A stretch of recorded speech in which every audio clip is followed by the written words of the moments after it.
හොඳයි අද මම ඔයගලන්ට කියා දෙන්න යන්නේ Photoshop පිළිබඳව. Software and Gamebox කියන වෙබ්සයිට් එකෙන් පටන් ගත්ත පළවෙනිම Photoshop පාඩම් මාලාවයි මේක. Photoshop වල මූලික ආරම්භය තමයි මේ අද කතා කරන්න යන්නේ. වගේම tools හතරක් විතර කතා කරන්නත් පුළුවන් වෙයි. Photoshop කියන්නේ මොකක්ද කියලා අපි හඳුනගමු. Photoshop කියන්නේ ලෝකේ තියෙන Windows මෙහයුම් පද්ධතියට ආපු හොඳම ෆොටෝ එඩිට් කරගැනීමේ හැකියාව ඇති මෘදුකාංගයක්. මේ මෘදුකාංගය තුලින් ඔයගලන්ට ඕනම ආකාරයක ෆොටෝ එකක් Tamanට අවශ්‍ය ආකාරයට හදා ගැනීම හැකියාවක් තියෙනවා. ප්‍රාථමික අංශයේ මෙහයුම් පද්ධතියක් තියෙනවා, මේ softwares උත් තියෙනවා, මෘදුකාංගයක් තියෙනවා. නමුත් මේ මෘදුකාංගය ගත්තාම අපිට ඕනම කරන ආකාරයේ දෙයක් කරගන්න පුළුවන් ෆොටෝස් සම්බන්ධව. ඉතින් මේ Photoshop වල ගත්තාම Photoshop 7, Photoshop CS වල ඉඳන් CS6 දක්වා අද වෙනතර ලබා දීලා තියෙනවා. මම මේ අද යූස් කරන්නේ Photoshop CS5 කියන මෘදුකාංගය. අපි මුලින්ම බලමු කොහොමද මේ Photoshop එක මුලින්ම අපි page එකක් අපි white page එකක් open කරගන්නේ කියලා. අපි files වලට ගිහිල්ලා new කියන එක දීලා මෙන්න මේ ආකාරයට window එකක් එනවා. ඔයගලන්ට පේනවා ඇති දැන්. මේ window එකේ මෙතනට අපි title එක නම අපි කියමු H කියලා. මෙතන custom ROM එක, මෙතන ඔයාලට ඕන US paper එකද, international paper එකක්ද, photo එකක්ද, default photo size එකද, website එකකට අවශ්‍ය කරන පින්තූරයක් විදිහටද ඕනේ, mobile drivers එකකට ඕන විදිහටද, film එකකට, video එකකට වගේ ඕන කරන විදිහටද, එහෙම නැත්නම් මේ හැම එකකටම හරියන විදිහටද කියලා අපි බොහෝ දුරට අපි යූස් කරන්නේ මේ හැම එකකටම හරියන විදිහ තමයි. ඊළඟට අපි මෙතන sizes දෙනවා. sizes දෙන්නේ අපිට මෙතන අපි image එක සාමාන්‍ය අපි sizes වලට තමයි හදන්නේ. මෙතන bit ප්‍රමාණය bit අපි 8 bit ද 62 bit ද අපි 32 bit තමයි දැන් යූස් කරන්නේ colors වලින්. color pitch එක ගන්න අපි RGB කියන එක තමයි අපි යූස් කරන්නේ. අපි ඊළඟට පස්සට කතා කරමු මේක සම්බන්ධව. අපි පස්සට කතා කරමු. අපි මූලික වශයෙන් අපි RGB කියන color side එකයි මෙතන back color එක ඕන color background color එක අපි සාමාන්‍ය white විදිහට තමයි දෙන්නේ.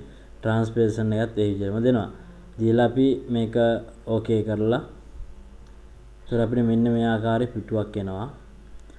අපි මුලින්ම බලමු මේ පළවෙනි tool එක මොනවද කරන්නේ කියලා. මේ පළවෙනි tool එකෙන් අපිට කෙරෙන්නේ ඇත්තටම කිව්වොත් අපි select කරන එකක් type කරන එකක් ඕනම ස්ථානයකට ගෙන යා හැකි ආකාරයට තමයි මේ mouse point එක විදිහටම mouse point එක ආකාරයටම මේක හදලා දීලා තියෙන්නේ. ඉතින් අපි එකෙන් කෙරෙන්නේ කොහොමද කියලා මම ඔයාලට කියන්නම් මේ වැඩ කරන අතරතුර කාලවකවානුව තුළ. අපි දැන් මේකට මුලින්ම ෆොටෝ එකක් ඇඩ් කරගන්න ඕනේ. ඔයගලන්ට ෆොටෝ එකක් ඇඩ් කර ගැනීම හැකියාවක් තියෙනවා. ෆයිල් ගිහිල්ලා ඕපන් කියන එකට ගිහිල්ලා අපිට කොතනින්ද ගන්නෙ කියන එක ඔයගලන්ට සිලෙක්ට් කරගන්න පුළුවන්. මම ඩෙස්ක්ටොප් එකේ තියෙන ඉමේජ් එකක් මගේ. ඒ ඉමේජ් එක තමයි මම යූස් කරන්නේ. එහෙමත් ගන්න පුළුවන්. නැත්නම් මෙන්න මේ ආකාරයට ඔයගලන්ට මේ ඩෙස්ක්ටොප් එකෙන් ඇදලා අරගෙන ඕක තියෙන තැනින් ඇදලා මෙන්න මේ ආකාරයට දාන්න පුළුවන්. එතකොට මේක ඇඩ් වීමක් සිද්ධ වෙනවා. ඔයගොල්ලන්ට පේනවනේ ඇඩ් වෙනවා. right. දැන් අපි ඊළඟට කතා කරන්නේ අපි දැන් මේ image එකට මෙන්න මේ tool එක කොහොමද අපි යූස් කරන්න කියලා. tool එකෙන් කරන්නේ මොකක්ද කියන එක තමයි මම ඔයාලට කියා දෙන්නේ.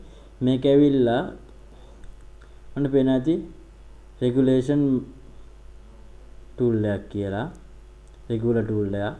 මේක අපි කරන්නේ මේකෙන් සාමාන්‍යයෙන් අපි සිලෙක්ෂන් කර ගැනීමක් තමයි මේන් කරන්නේ. අපි සිලෙක්ට් කර අපිට ඕන ඒරියා එකක් අපි සිලෙක්ට් කර ගැනීම හැකියාවක් මේකේ තියෙනවා. ඒතර දැන් මේ ආකාරයට අපිට දැන් මේක මේ සිලෙක්ට් කරපු එක එහෙම ගෙන යාම හැකියාවක් තියෙනවා. අපිට මේ සිලෙක්ට් කරපු කොටසම අපිට වෙනත් ස්ථානයකට ගෙන යාමට අවශ්‍යතාවයක් තියෙනවා නම් මම අර කිව්ව මුලින් කිව්ව ටූල් එක ඔයගලන්ට යූස් කරන්න පුළුවන්. මෙන්න මේ ටූල් එක. මේ ටූල් එක අපි මෙහෙම ගත්තාම ක්‍රොප් වීමක් තමයි මේකෙන් සිද්ධ වෙන්නේ. ඔයගලන්ට පේනවා ඇති මේ ඉමේජ් එක මට ගෙනියන්න පුළුවන් ඕනම ස්ථානයකට. අපි අර white background එකට ඕන ගෙනල්ලා දාන්න පුළුවන්. මෙන්න එතකොට මේ ආකාරයට තමයි එන්නේ. ඉතින් මේ ආකාරයට ඉතින් එතනට එනවා. ඉමේජ් එක ඔයගන්ට ඒක ඉමේජ් sizes හින්දා මේක මේ පොඩි sizes එකක් තියෙන හින්දා මේ පෙන්වන්න කරන්නේ. එතකොට ඒක අපිට කරන්න පුළුවන්. ඒ වගේම අපිට තව ඊළඟට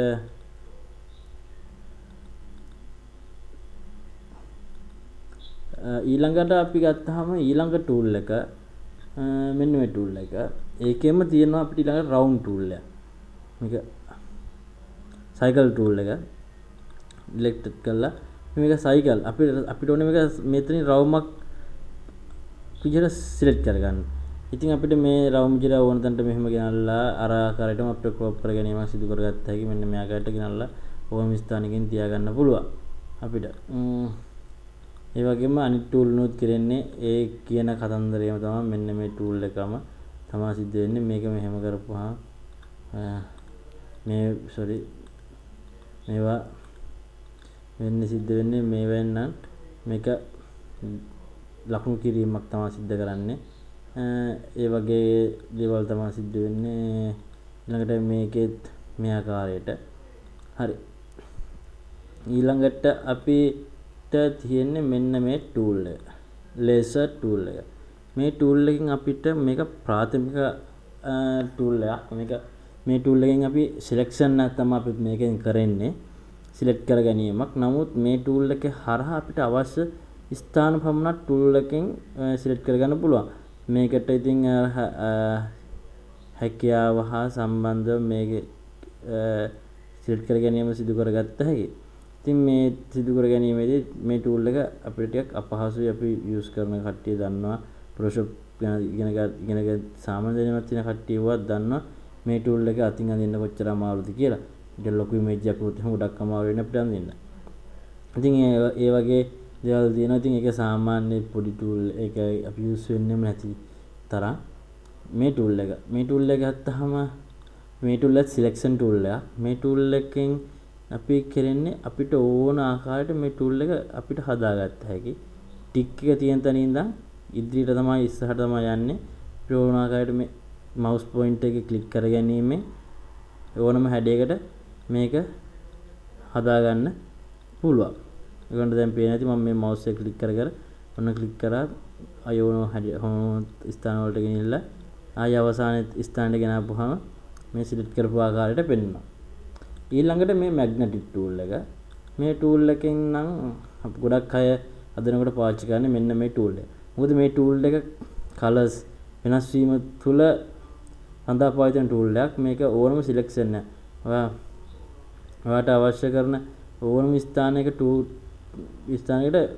මේක මේ කිසිම ක්ලික් එකක් නොකර ඇදගෙන යාමේදී සිලෙක්ෂන් වීමක් සිදු වෙනවා ඕනම ස්ථානයක්.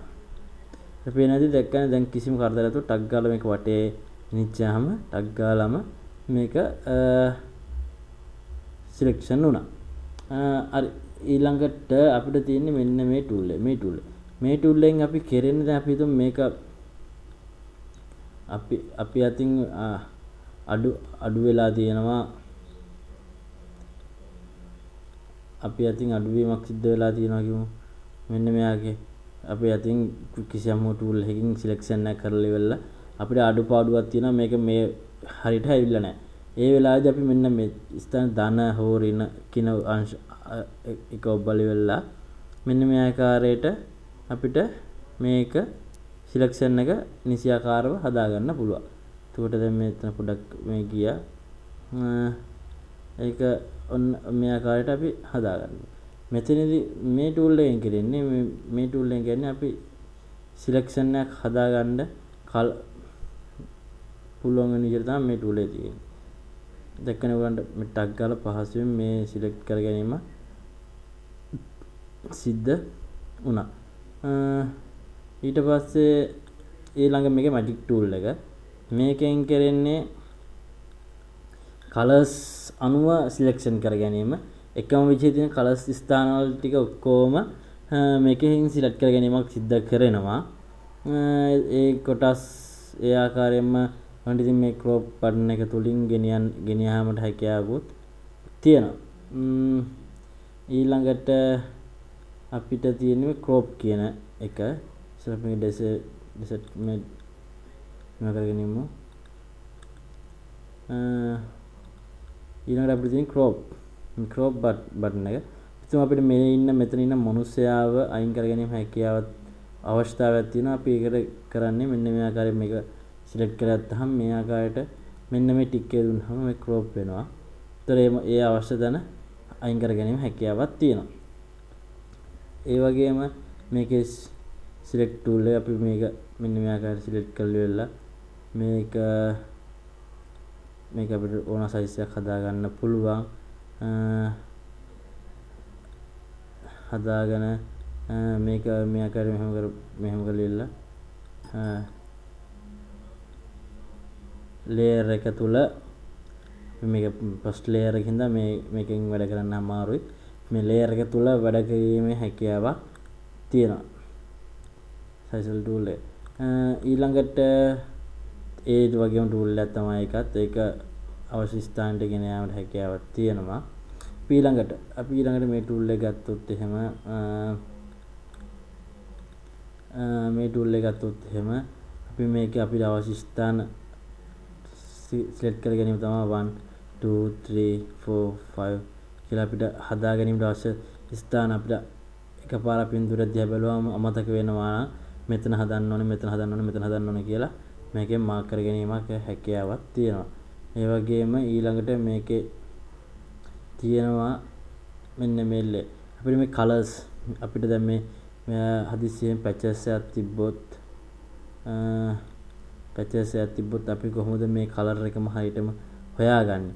අපිට අතනින් හොයන්න බැරි නිසා අපි මෙන්න මේ ටූල් එක යූස් කරලා කලර් එක හොයා ගන්නවා. ඊට පස්සේ අපි මේකට අපි පේන්ට් කර ගැනීම හැකියාවක් තියෙනවා. ඒතකොට ඉතින් සාමාන්‍ය අර කලර් එකෙම ඒක පේන්ට් කර ගැනීම හැකියාවක් තියෙනවා.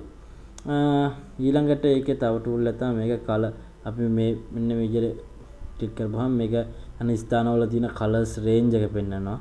ඒකෙන් කලර් රේන්ජ් එක පෙන්වුම් කරන්නේ. ඊළඟට මේ රූලර් ටූල් එක මේකේ රූල් ඉදිගසා ගැනීම හැකියාවක් තියෙනවා. ඕනම ආකාරයක ඉරේ සයිස් එක මෙතන මේ ඉරේ සයිස් එක weight එක height එක ඒ හැම දෙයක්ම පෙන්වුම් කරනවා. ඊළඟට නෝට් ටූල් එක අපි නෝට් එකක් දාගන්න ඕන නම් නෝට් එක දාගන්න මෙතනින් නෝට් එකක් දානහම මේ ආකාරයට නෝට් එකක් දාලා දැම්මහම අපිට නෝට් එක බලන්න පුළුවන්. මෙතනට ගිහිල්ලා මේ මෙහෙම කරපුවම අපිට මේ නෝට් එක පෙන්නනවා. මෙතන අපි මේ දේ කරන්න ඕන කියලා නෝට් එක දාලා අපිට මේ නෝට් එක බලන්න හැකියාවක් තියෙනවා. අදට මේ ආකාරයට මේ පොණයි මම කියා දෙන්න බලාපොරොත්තු වෙන්නේ. අදට මේ ටූල්ස් ටික තමයි කියා දෙන්නේ. ටූල්ස් වලින් වැඩ කරන්නේ කොහොමද කියලා ඉදිරියට අපි කතා කරමු. මුලින්ම ටූල්ස් ටික අඳුනගෙන ඉමු. ටූල්ස් ගොඩක් තියෙනවා. ඒ වගේම ඔප්ෂන්ස් ගොඩක් තියෙනවා. මේ හැම දෙයක් ගැන අපි කතා කරමු ඉදිරියේදී ටික. ඔයාලා අපිත් එක්ක රැඳී ඉන්න. ඒ වගේම අපේ මේ YouTube අප්ලෝඩ් වෙන වීඩියෝස් වලට ලයික් එකක් දැමීම අපි ඉදිරිපත් කිරීමට ඕගොල්ලන් කරන උපකාරයක් විදිහට කියන්නත් හැකියාවක් තියෙනවා. හොඳයි අපි එහෙනම් අපි යන්න තමයි කල්පනා කරන්නේ. අපි ඊළඟ පාඩම් මාලාවේදී හම්බ වෙමු.